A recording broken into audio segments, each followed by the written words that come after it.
Hello বন্ধুরা, দেখো আমার বেবি সেজে গুজে রেডি হয়ে গেছে বাইরে বেড়াতে যাবার জন্য। আজকে আমরা বেড়াতে যাব আর কিছু টুকিটাকি শপিং করতে যাব। এই যে আমরা আমাদের বাড়ির রাস্তা দিয়ে রাতের বেলা বের হয়ে গেছি।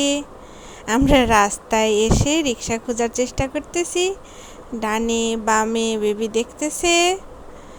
দেখো আমরা এর মধ্যে একটা রিক্সা পেয়ে যাব।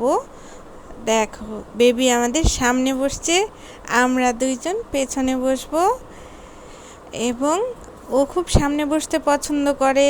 ওর না হলে আমাদের সাথে বসতে ভালো লাগে না, গরম লাগে।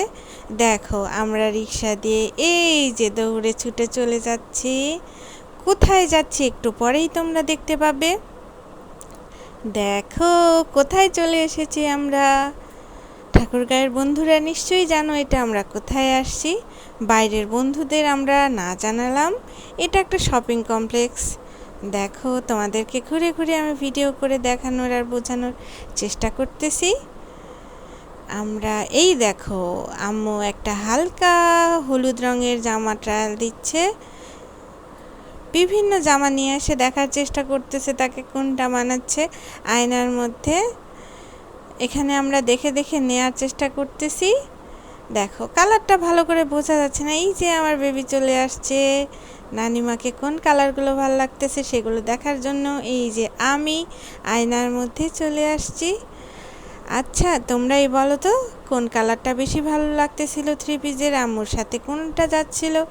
হ্যাঁ আমরা কথা বলে নিচ্ছিলাম যে দেখো আমরা কি কি করতেছি। এই যে আমার বেবি হাই বললো।